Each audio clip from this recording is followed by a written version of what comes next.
sent messengers as bringers of good tidings and warners, so that mankind will have no argument against Allah after the messengers.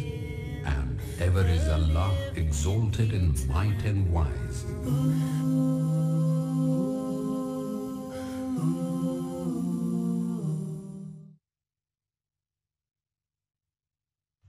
Assalamu alaikum.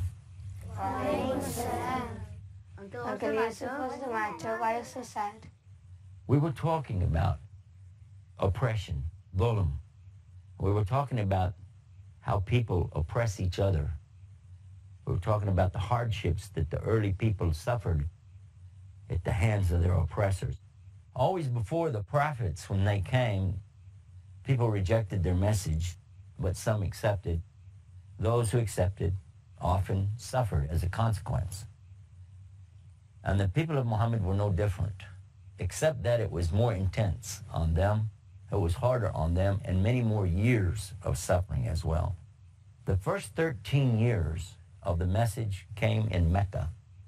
And during those 13 years, the beautiful message came, and it was clear, and it opened the hearts, it opened the minds, and it brought the light and the truth to the people. They could understand there really is a God, and He's one. And I can have my own personal relationship with my God from my heart to Him. And He knows what's in me, and I don't know what's in Him. But He can fix anything for me, whatever problem I have. This is beautiful. This is wonderful. And it takes people out of darkness, and it puts them into light. But as regards those people who take false gods as their worship, then these will only take them out of the light and into the darkness. And then they'll remain in hellfire forever. About this same subject, Allah described Himself in the Quran clearly. He told the people who He was and who He wasn't. He told them what He does and what He doesn't do. Then He explained to the people in the Quran, in the very next verse, that He doesn't force anybody to believe in Him. If they want to believe, this is their choice. But if they believe, they've grabbed hold of a strong rope, the rope of Allah, which will never break. And those who reject the false taghut, it's called taghut, reject this, then they're in the right way. And this is the way to go. And Allah knows, fully knows, always. And then He says, Allah takes as a friend, as a personal friend, somebody He protects them because they've come to the right belief. They've understood La ilaha illallah. And they've come to that. And now He's going to use this to bring them out of their darkness of misunderstanding and confusion, being lost and misguided, and bring them into the light of understanding, the light of Islam, the light of truth. But as far as those who stay with Taghut, they choose that as their gods, they're out of here because they're going to go right into the darkness. And these false gods will take them into the wrong way, the wrong worship, and ultimately they'll go to hell and remain therein forever. Do you know this part of the Quran? Do you know where I'm talking about? Where am I talking about? If I say the first few words, you'll know right away. A'udhu billahi minash shaitanir rajim. Allahu la ilaha illahu. Al-Hayyul Qayyum. What is it? The one behind you? What? Baqarah. Surah Baqarah. And it's chapter 2, verse 255.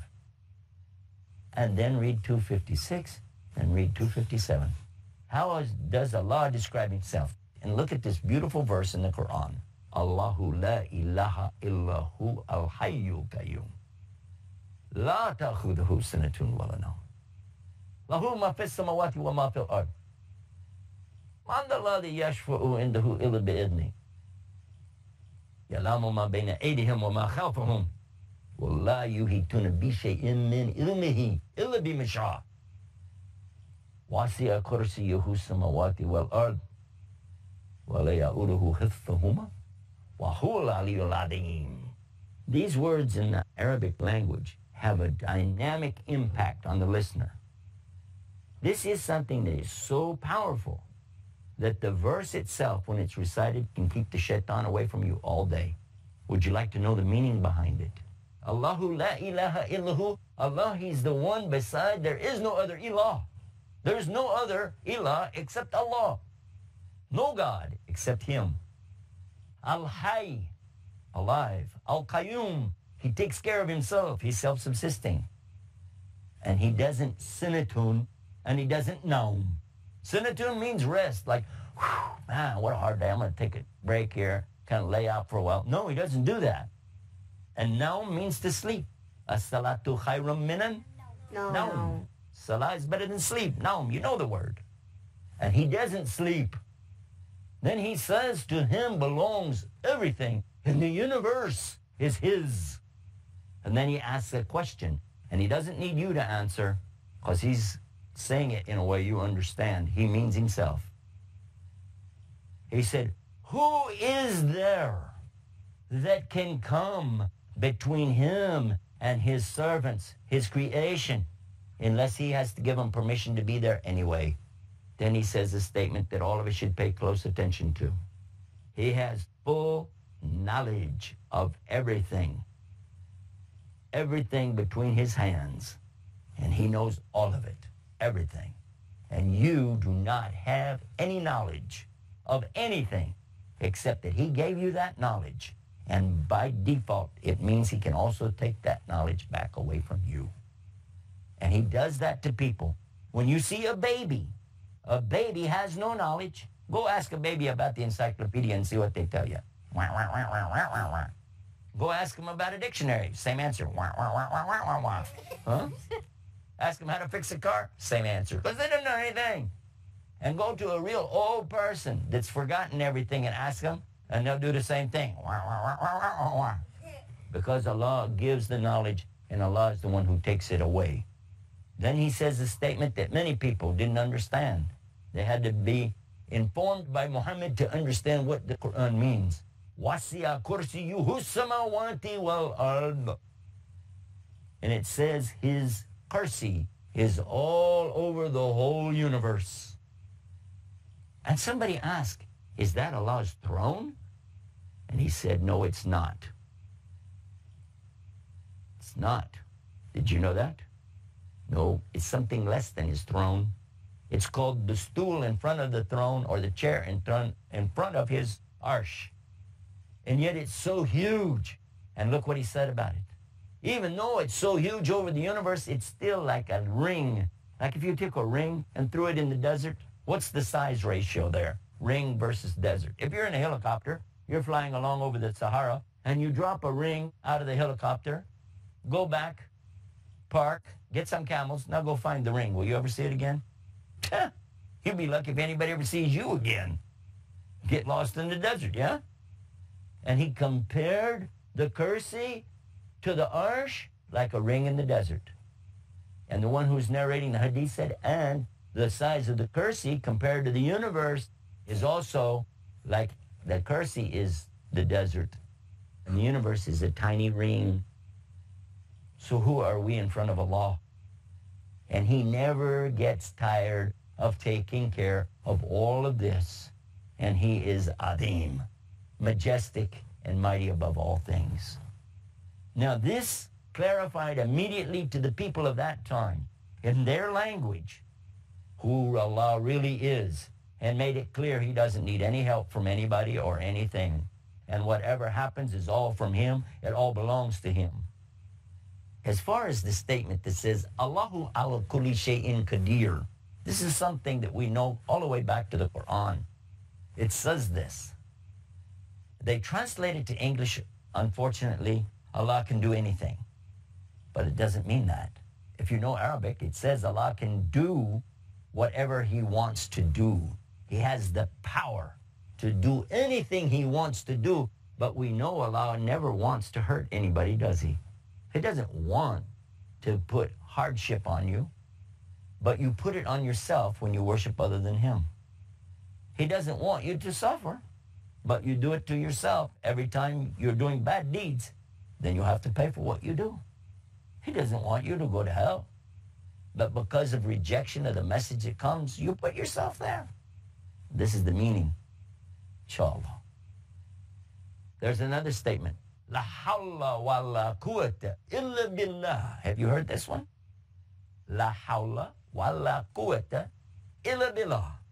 There is no might or power or energy anywhere in the universe except for the might and the power and the energy of Allah. illa billah, except for Allah. When you understand these two statements, it really helps you to get a better perspective of what you should worship. Nothing except Allah.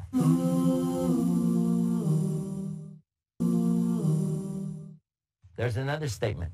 La hawla wa la quwwata illa billah. Have you heard this one? La hawla wa la quwwata illa billah. There is no might or power or energy anywhere in the universe except for the might and the power and the energy of Allah. illa billah, except for Allah. When you understand these two statements, it really helps you to get a better perspective of what you should worship. Nothing except Allah. The next verse after that is something very powerful that really helped the early people. They understood. La ikraha fid din. There is no compulsion to force people to come to this way. And the word deen is often translated to English as religion. And we've been using that word too. But the word deen actually is bigger.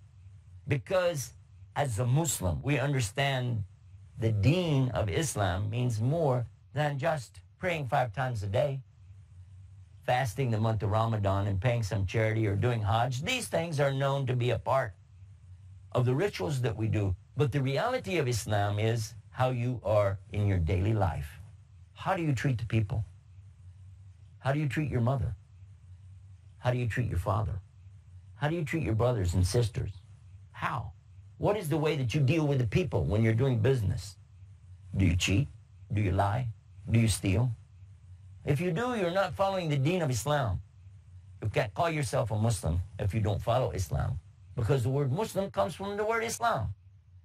Islam, surrender, submission, obedience, sincerity, and peace. These 5 words are in Islam, and it means you have to do that to Allah, and Allah has ordered you to be the best of the people on the earth. He didn't suggest it. It's an order. You don't just come up with, I don't feel like today, I'm going to be a rat. You can't do that. It's very serious. Many people today claim they are Muslim. My name is Abdullah. My name is Muhammad. My name is Sarah. My name is Aisha. My name is Khadija. My name is Abdul Rahman. My name. And by this, I must be a Muslim. No, it's not true at all. Somebody named George could be a Muslim too. Somebody named Sally could be a Muslim, but it's not by the name. Some people think because they wear a certain dress, oh, I must be a good Muslim. Look at me. Or I have a certain kufi, a certain hat. Oh, now I'm a real Muslim. No, you're not. Anybody can buy those clothes. It's called a Muslim costume. The real Islam is where? In the heart. Is it? And if it's not right in there, what's any good about it? Nothing.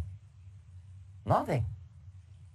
Look at what the Prophet Muhammad, peace be upon him, taught his people. He was teaching them what's forbidden for you, what's permissible for you. He said, what is haram is clear, what is halal is clear. And by this he's saying, what the things that Allah permits you to do, things that He forbids you to do, it's clear.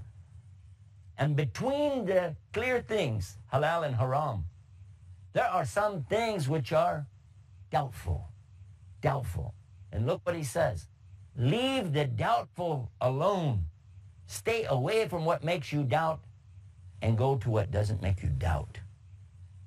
And stay away from this, because when it comes to halal and haram, there's something called hima, a fence, or a perimeter, and an area that every king has, an area for his own private stock, his own animals, or his own things, his own garden, his own hima. Stay out of this hima. This hima is the hima of Allah. He has this.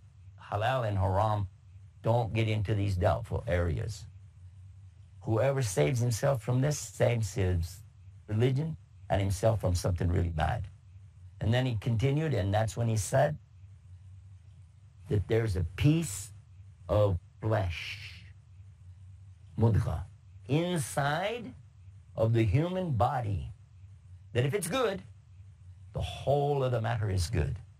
But if it's bad, then the whole of the matter is rotten. And that piece of flesh is called the what?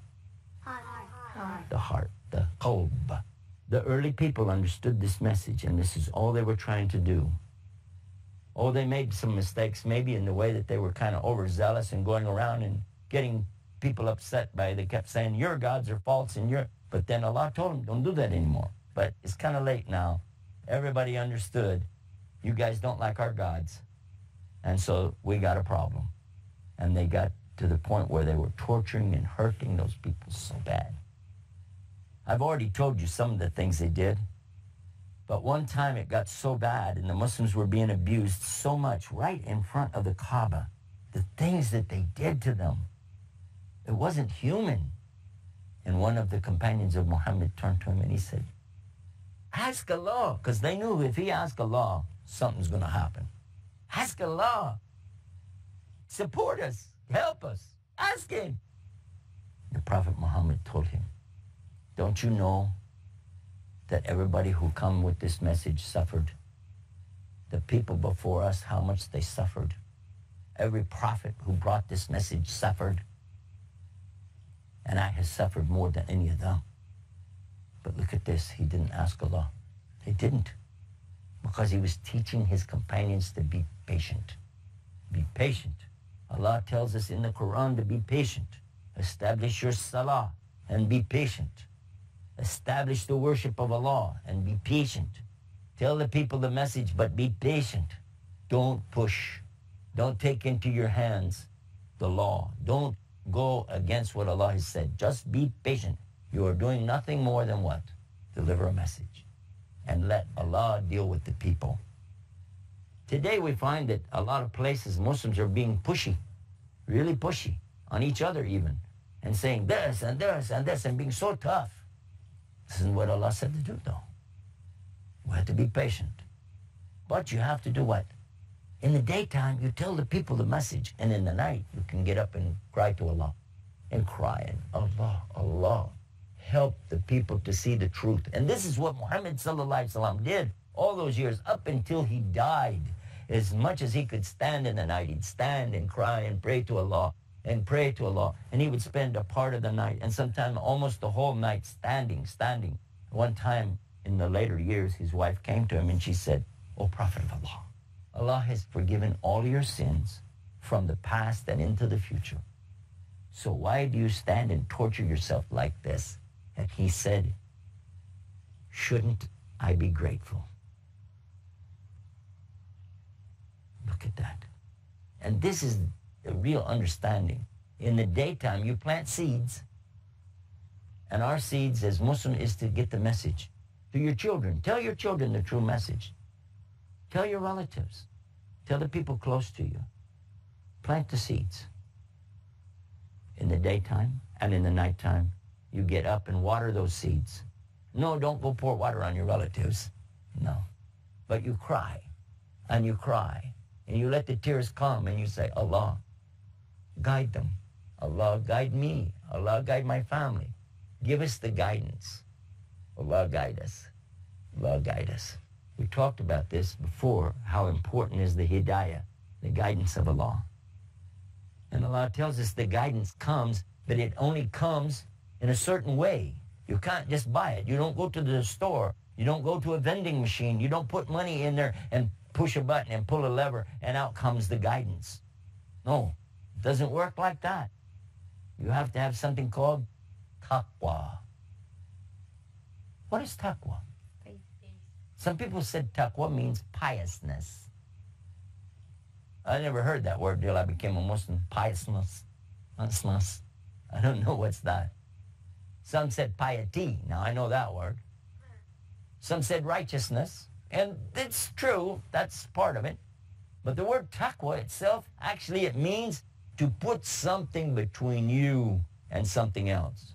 To put up a curtain. To put up a barrier. A partition between you and something. Now, what would that be? I can't put a partition between me and Allah, can I? No, it doesn't make any sense. Allah knows everything, sees everything, hears everything. I couldn't figure it out. One day I went to one of the scholars of the Arabic language and I asked him, exactly what is taqwa? I want to know. He said, well, piety and righteousness, what it says. I said, yeah, but tell me what it is in Arabic. Oh, and he started speaking Arabic, and I understood what he was saying. And he was saying it's like you put a partition between you and something like hijab. Like hijab. I said, huh? Am I hiding from Allah? He said, no, no, no, no, no. You're putting something between you and the punishment of Allah. Because Allah's punishment is coming. It's not here yet. The things people experience here, they think this is Allah's punishment. No, this is just a teeny sample. Not even compared to what's coming on the Day of Judgment.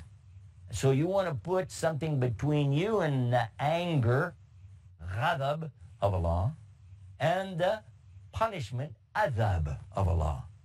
Ghadab and adab from Allah, and we say, A'udhu billah. Allah save us from that. I seek refuge in Allah from this kind of anger and punishment from Him. And what makes Allah the most angry? Do you know?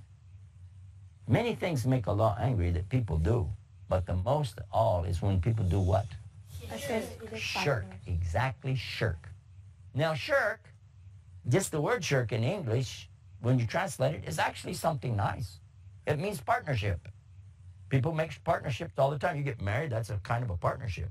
You do business, that's a kind of shirk. It's partnership. And all these kind of partnerships, people working together on projects, that's nice. But when somebody makes a partner with Allah in worship, and this is shirk against tawheed, bad news. Another word for you, tawheed. Now this is a word that Muhammad used all the time. It comes from an Arabic word. It means one. Can you say one in Arabic? How do you say it? Wahid. Wahid. Wahid. Tawheed. You hear it? Wahid. Tawheed. It means one. Monotheism. It's the belief that God is one. And another word that we heard about, ahad, means uniquely one. Allah is uniquely one. Some people asked Muhammad one time, they're playing with him, tell us about your God. We want to know. Come on, man. Tell us. They were teasing him almost like, you know. Who's your God related to? Allah, Al-Uzza, Manat? Which one? Is he got sons, daughters? Tell us about what you got. That's when Allah told him what to say. And it still says it in Arabic. Allah told him, say this. Qul. Qul huwa Allahu ahad. Say he is Allah, the uniquely one. Allahu samad. Allah is the one who is eternally the benefactor of all creation, but he doesn't need anything from his creation. Lam yalid wa lam yulad. And he's not the father of anything, and he's not the son of anything, and he has no progeny, no children. وَلَمْ يَكُلْ لَهُ كُفُوًا أَحَدٌ. And there's nothing like Allah anywhere, anytime, any place. Assalamu alaikum wa rahmatullah.